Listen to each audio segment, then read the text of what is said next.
অত্যন্ত গুরুত্বপূর্ণ বিষয়ে কিছু আলোচনা করছে, যা এগুলো বলার নয়। দেহটা রসের নদী, একটা ভাব রস, একটা প্রেম রস, একটা কাম রস। এই রসের নদী আছে কোথায়? থাকলে আমার দেহে রস, বন্ধুবান্ধব সবই বশ, না থাকলে সবই খসখস। আসলে রসটা কি, আবহায়াত কি, ফোরাত নদীটাই বা কি, রসক্রিয়াটা কি? পঞ্চরসের রসিক হব কেমনে? রসিক জানে রসের মর্ম, অন্যে তাই জানবে কেমনে? মানে ব্যক্তিগতভাবে ও যদিও ছোট, কিন্তু ওর কথা কিন্তু দয়াল ছোট না। আর তোমাকে একটি কথা বলি, যেহেতু আমাকে শাসন করার দায়িত্বটা দিয়েছেন, আমি উপদেশমূলক 2-4টি কথা বলতে, এখানে গুরু গোসাইরা অনেক আছে। পৃথিবী যদি তুমি গুরুকে মানো, আমি আমার কালো পাগলার দরবারে ভক্তি শ্রদ্ধা নিবেদন করছি, আমাদের আদিত চাঁদের দরবারে ভক্তি রাখছি, আমাদের আহম্মদ শাহ ফকিরের দরবারে ভক্তি রাখছি। যদি তুমি তোমার গুরুকে মানো, তাহলে পৃথিবীর সকল কিছুই বাজে, গুরু যাহা কয় তাই কাজে। তাই তাই বলি, যদি তুমি তোমার গুরুকে মানো, এমনভাবে গুরুকে মানবে, তাকে মানুষ তো বলাই যাবে না, কারণ সে ঊর্ধ্বগামী হয়ে। আর আমার মতো কামুক যারা, আমার মতো ভ্রান্ত পথের পথিক যারা, তারা নিচের দিকে ভাবে। নিচের সাধন ভজন নয়, উপরে সাধন করতে হয়। উপরে যারা সাধন করে তারা হলো রসিক, তারা হলো প্রেমিক, তারা হলো ভাবুক। যারা রসিক, প্রেমিক, ভাবুক, তারা ঊর্ধ্বাকাশের কর্ম করে, নিম্নগামী কর্ম তারা করে না। কামাচ্ছাদিত লোক যারা, তারাই নিম্নগামী আলোচনা করে। রশিদ সরকার একটি গান আছে, কামুকের হয় কামের মতি, বুঝে না সে প্রেমের নীতি। ফুল ছাড়িয়া ফলের আশা করে, প্রেমের বাজারে যাইতে পারলে মানুষ কি আর মরে। প্রেমের বাজারে যাইতে পারলে কখনো মানুষ মারা যায় না। এইটাই হলো রস, প্রেমটাই হলো রস। এই প্রেমটাই হলো রসের নদী। এই রসের শুরু আছে, শেষ কখনো হয় না। তাই মানুষ একটা প্রেমের নদী, মানুষ একটা রসের নদী, খেলছে রস নিরবধি। এই দেশের কর্মগুলা আমার বলা সম্ভব না। এইটা অনেক কর্ম করতে হয়, বাস্তবায়ন করতে হয়। আমি আগের স্টেজে যে কথাগুলো নিই, মানুষকে বোঝানোর লক্ষ্যে বলছি, যা একেবারেই এই কথাগুলো ভাঙা কথা। এবার আসছে পঞ্চ মানে 5, রস মানে তরল পদার্থ। ত্রিবেণীর ঘাটও 2টা, একটা নিচে আর একটা উপরে। যারা প্রেমিক মানুষ, তারা ঊর্ধ্বগামী কর্ম করে। রেচক প্রেরক কুম্ভকেতে লুপ্ত করো, কাম্বিকার প্রাণায়ামের অভ্যাস করো, সাধন পথে মন আমার। রেচক, প্রেরক, কুম্ভ। এখানে 49টা বায়ুর কথা বলা হয়েছে। মানব দেহের মধ্যে 49 প্রকার বায়ু আছে। এই দেহে 49 বায়ু। কোন বায়ু সেই পরম আয়ু, কোন বায়ু কোন সাধনায়, কোন বায়ু উল্টা কলে সটাক সাধনার বলে, মণিচন্দ্র নিচের বস্তু উপরে ওঠায়। এটা অনেক দূরের কথা মা, তোমার আর কি বলবো, অনেক অনেক ঊর্ধ্বের কথা। এটা আমি নিজেও এই পথের পথিক না, আমি এগুলাও করতে পারি নাই। এজন্য তুমি করবে অবশ্যই। আমি তোমাকে আদেশ দিয়ে গেলাম, কাউকে বলি না, আমি শিল্পীকে বলি।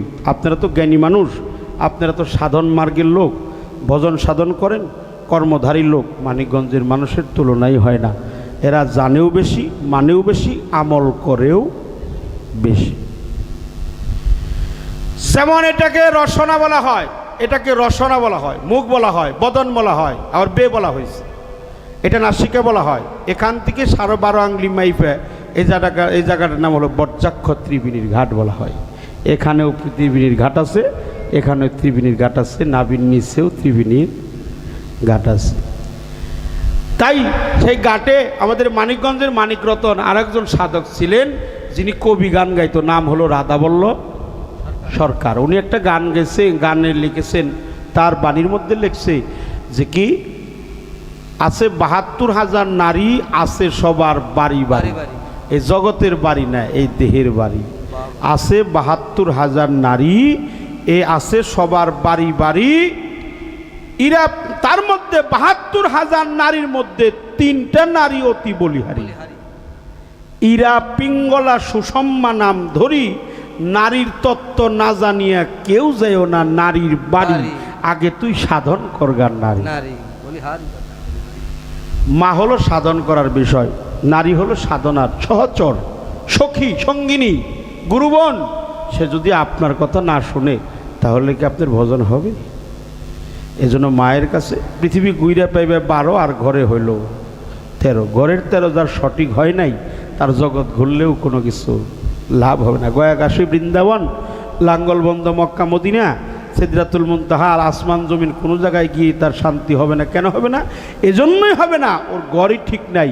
এজন্য ঘরের মানুষটাকে যিনি সহধর্মিণী বানাইতে পারে, এসব কর্ম তারে দিয়াই শোভা পায়, অন্যের দ্বারা হয় না, সম্ভব।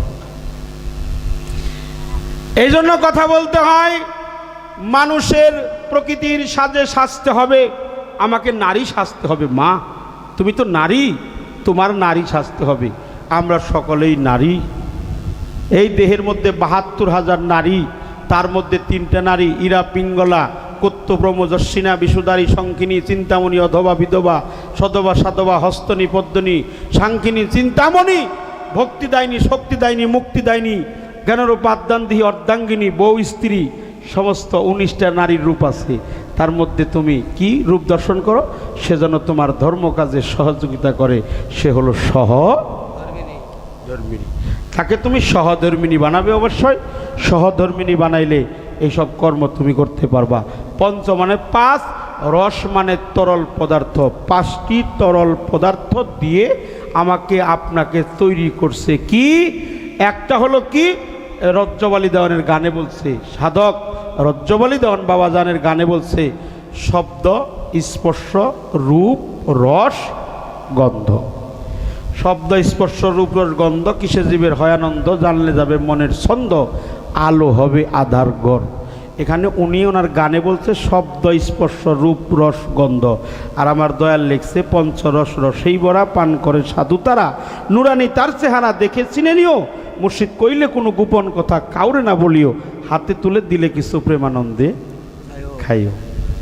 মুর্শিদ যাহা বলে ইহা কাউকে কখনো বলিও না। মুর্শিদ যা হাতে তুলে দেয় উহা মহাতবরক হিসাবে আস্বাদন করতে হয়। গুরু যা খেয়ে দেয় তা হলো তবরক, গুরুর দেহটাও তবরক। যদি ভক্ত মানে, গুরুর পায়ের পাদুকাও ভক্তের জন্য তবরক।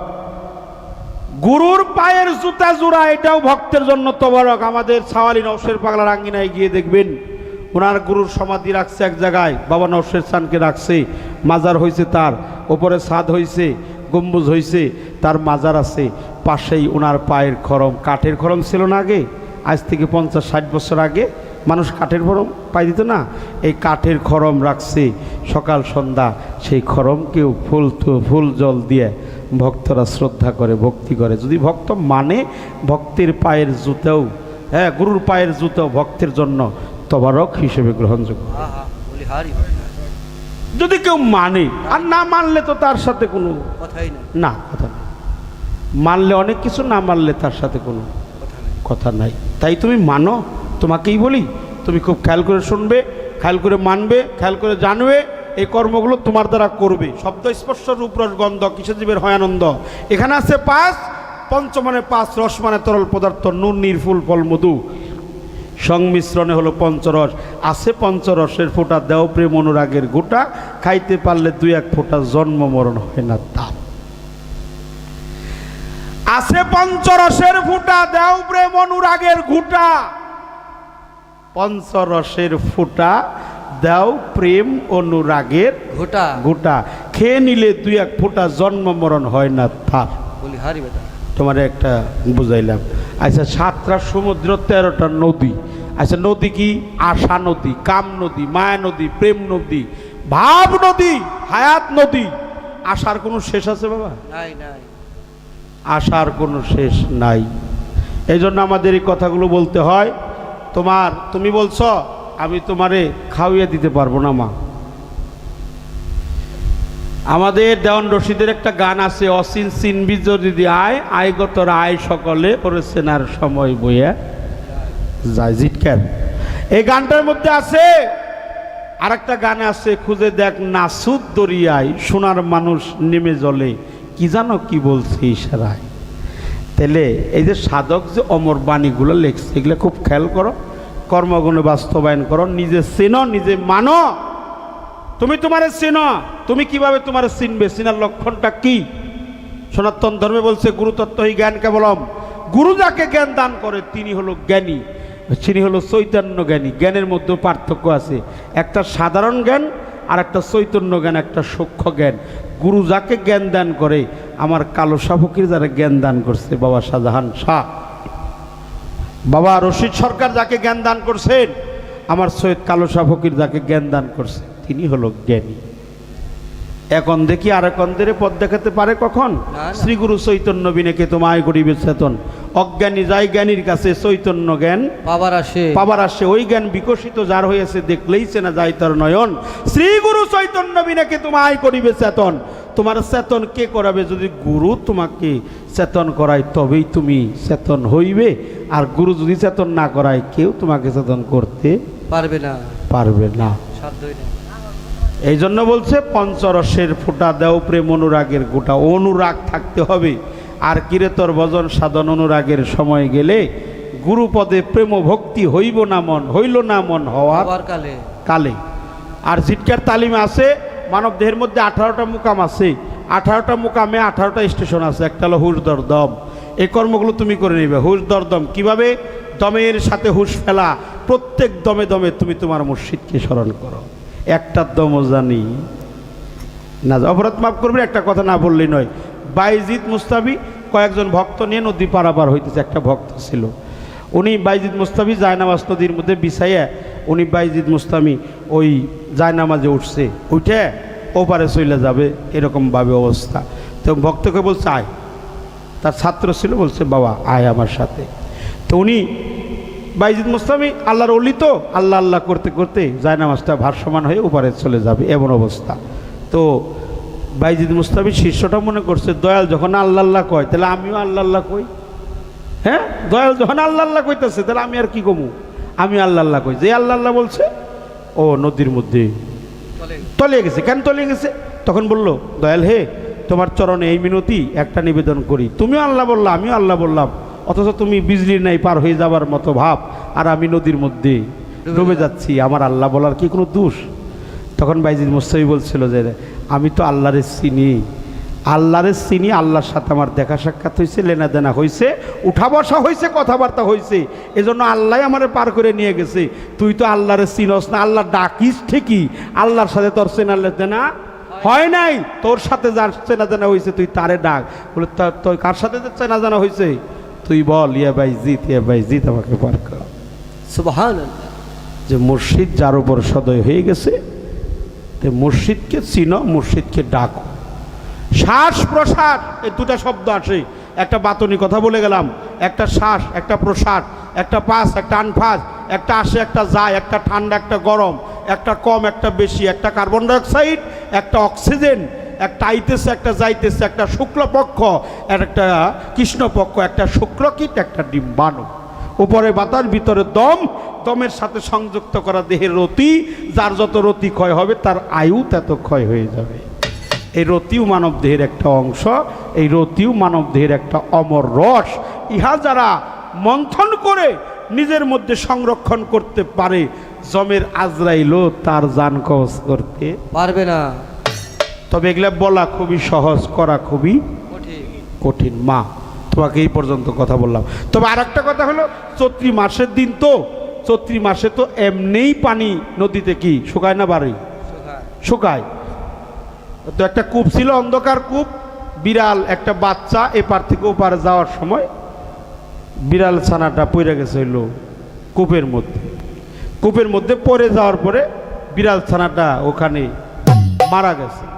মারা যাওয়ার পরে উনি একজন জ্ঞানী লোক পাশেই ছিল, তার কাছে গেছে যে ভাই কি বন্ধু, আমার বাড়িতে একটা কুয়া আছে, কুয়ার মধ্যে থেকে পানি উঠাইতে গিয়েছিলাম, পানি তো দুর্গন্ধ। তখন বলছে যাও ওই কুয়ার থেকে 40 বালতি পানি তুমি ফালিয়ে দাও, তাইলেই তোমার কূপ কি হবে, ভালো হয়ে যাবে, পবিত্র হয়ে যাবে। তো উনি করছে কি 40 বালতি পানি কমে দিছে, পানি আরো কমছে, গন্ধ আরো বাড়ছে। বাড়ার পরে বললো যে আপনি কইলেন পানি কমিবেন নিগে, পানি 40 বালতি তো ফালিয়ে দিছি, তারপরে তো গন্ধ কমে নেই, আরো ওটা বাড়ছে। কয় তাহলে আরো 40 বালতি ফালাও। বড় ফালাইছে 40 বালতি, আরো পানি কমছে, যেটা মরছিল সেইটা একেবারে বাইঙ্গা চুইরে আরো পানির মধ্যে লয় হয়ে গেছে। তখন বললো যে ভাই আপনার কথা শুনলাম, 2 বার 80 বালতি ফালাইলাম, কোনোভাবেই তো পানি শুদ্ধ হয় না, বিষাক্ত গন্ধ, কোনোভাবেই নদীর কুয়ার পারে যাওয়া যায় না। তখন জ্ঞানী লোকটা বলতেছে আগে খেয়াল করতে হবে তোমার কুয়ার মধ্যে পড়ছে কি। তো খেয়াল করে দেখছে কুয়ার মধ্যে পড়ছে হইল বিড়ালের বাচ্চা। বলে আগে আশ্চর্য বিষয়, তা আগে পড়ছে হইল কি, এটা খেয়াল করো। খেয়াল করে দেখে পড়ছে হইল আগে বিড়ালের বাচ্চা। কয় বিড়ালের বাচ্চাটা ফালিয়ে দিয়ে তারপরে 40 বালতি পানি ফালিয়ে দাও। এই কথাটা কেন বললাম, তোমার মানব দেহটা একটা কূপ, তোমার মানব দেহটা একটা কূপ, শুধু কূপ নয়, জ্বলন্ত কূপ, কূপের মতো না, এটাই একটা কূপ। এর মধ্যে একটা বিড়াল ছানা আছে, যাকে আমৃত্য নামের বিড়াল ছানা আছে। ওইটা যখন দূরীভূত হয়ে যাবে তখন আবু কাউসারি কও, সারাবান্ত হইরাই কও, আর হইল পঞ্চরসি কও, 4 চন্দ্রই কও, 24 চন্দ্রই কও, হ্যাঁ 7 সিফাতি কও, পঞ্চরসি বলো, আর যদি তুমি যাই কিছু বলো, ওই আমৃত্য নামের বিড়াল ছানাটা যখন সম্মুখ গুরুর উপাসনা নিয়ে তার আদেশ নিয়ে যখন দূরীভূত করবে, তখন তোমার দেহ কূপটা হয়ে যাবে পুত পবিত্র। এই দেহে যা হবে তাই পবিত্র হয়ে যাবে। এই হলো তোমার কথার মীমাংসা করলাম। তবে পানির অপর নাম,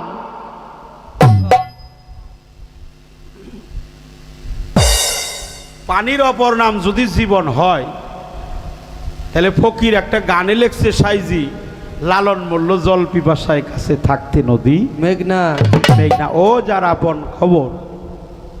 তাহলে উনি কইতেছে পানির অপর নাম জীবন, এটা জগতের পানি নয় যে পানিতে মানুষের জন্ম হয়, এটাই হলো পানি।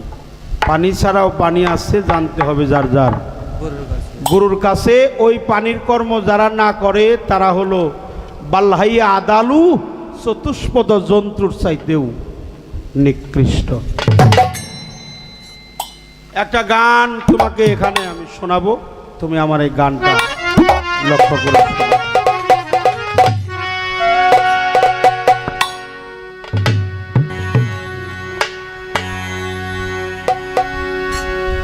দয়ালের গানের, দয়াল পীর মুর্শিদ অলিয়া উলিয়ারা জিল্লা গান লিখছে। আপনারা যারা দাঁড়িয়ে আছেন বাবা, আপনাদের প্রতি সবিনয়ে চরণে হাত রাখলাম। আমি গুনাহগার মানুষ, দয়া করে আমাকে মাফ করে দিবেন। যদি জায়গা থাকে একটু দয়া করে বসের, অনেক জায়গা আছে, খুব নিরাপত্তা দিয়েছেন।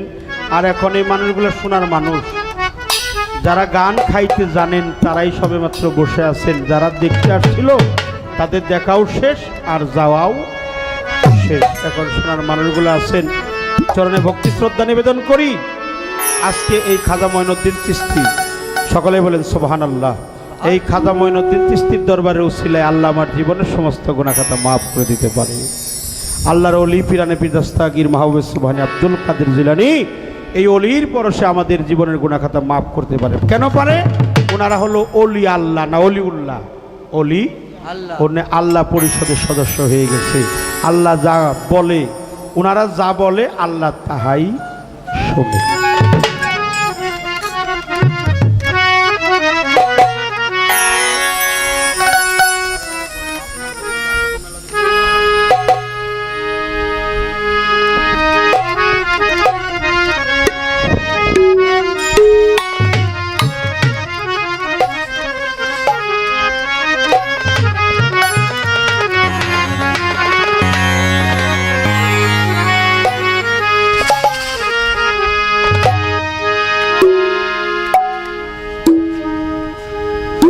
একটা গান আমি এখন গাবো, গান গেয়ে আমরা একটু ভাবের দেশে, ভাবের দরিয়ায়, ভাবসাগরে অবগাহন করব।